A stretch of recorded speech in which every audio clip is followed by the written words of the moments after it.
Hi everyone, welcome back. I'm Kathy. So we are on part 22 of going through this book, Ray Comfort's Scientific Facts in the Bible.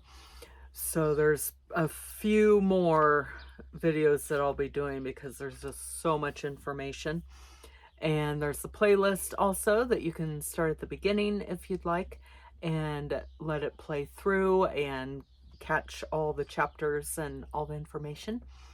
Okay, so we are still on the chapter evolution in the Bible, and there's so much information, probably because that's a very hot topic when it comes to Christians versus the secular world.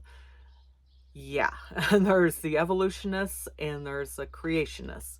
So, yes, people will argue about that all day long, and yeah, I could go on and on just about that, but that's why I love this book, the scientific facts that they have proven all over the world for the last 2,000 years, even more than that. So, okay, so in the last one, we talked about the Big Bang, and now we are on the missing link, and it says that it is still missing.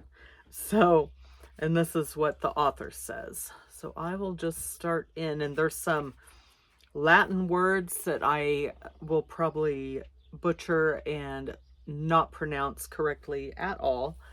But okay, so this paragraph, like I said, is titled "The Missing Link Still Missing.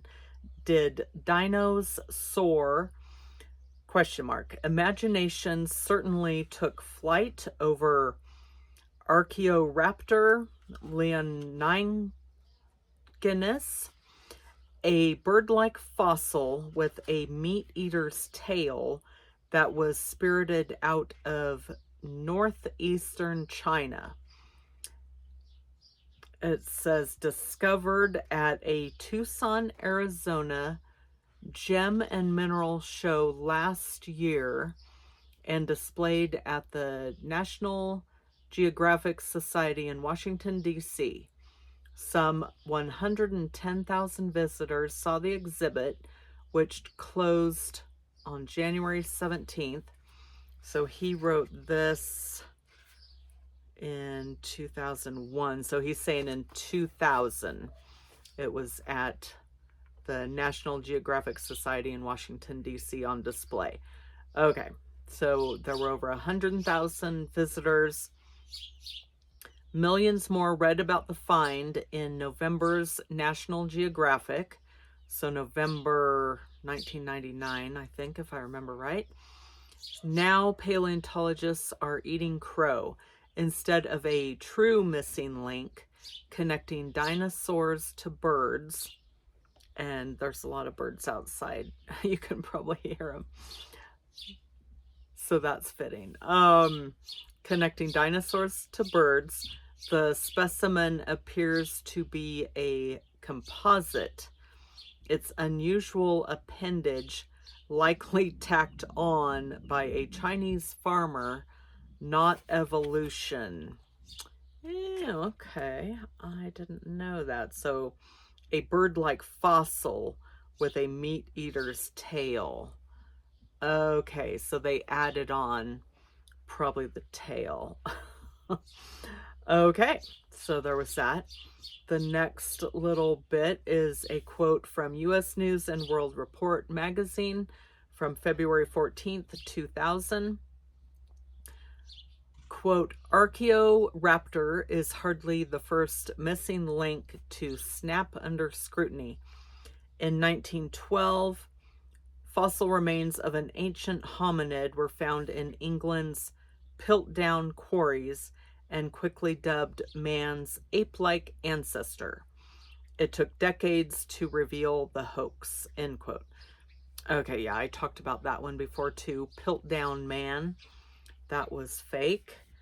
Okay, the next one is a quote by Grant R. Jeffrey. I'm not sure if it's his book, The Signature of God.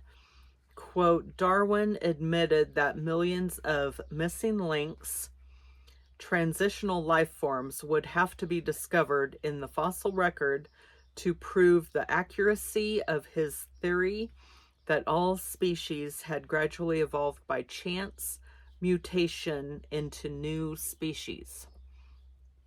Unfortunately for his theory, despite hundreds of millions spent on searching for fossils worldwide for more than a century, the scientists have failed to locate a single missing link out of the millions that must exist if their theory of evolution is to be vindicated. End quote.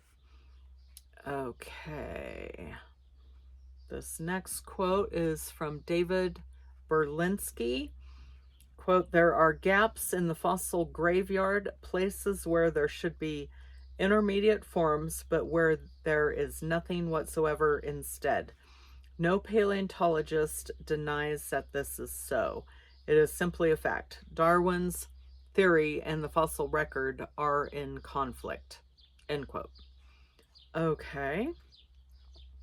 This next one is from Time Magazine from November 7th, 1977 by G.K. Chesterton.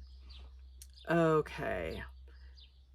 They said scientists concede that their most cherished theories are based on embarrassingly few fossil fragments and that huge gaps exist in the fossil record.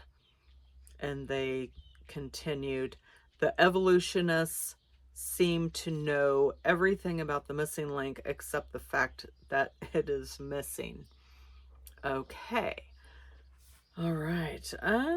This next paragraph is on carbon dating, which that is a contested topic also, if you do any research on that.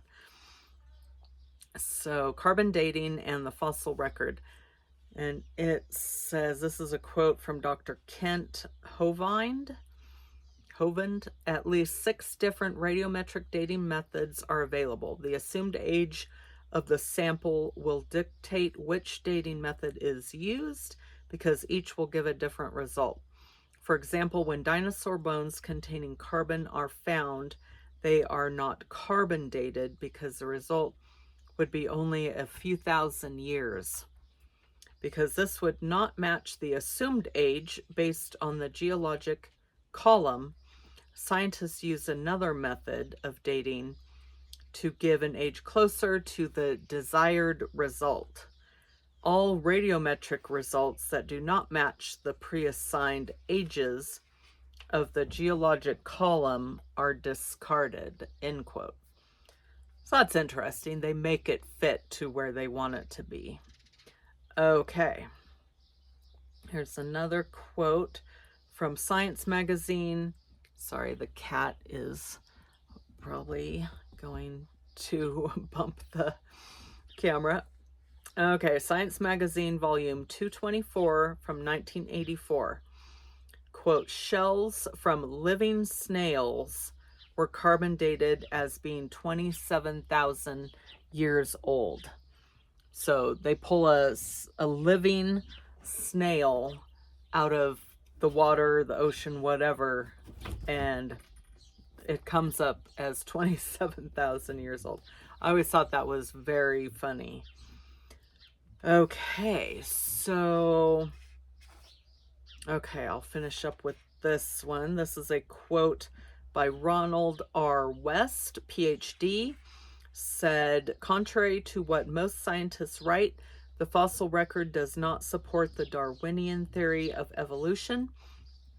Because it is this theory, there are several which we use to interpret the fossil record.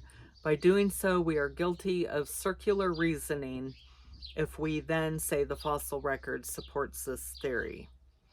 Okay, so interesting. All right, well, thank you everyone for coming by. I will see you in the next video. Make sure you like, share, subscribe, and comment. I would love that. All right, I hope everyone's doing great. God bless.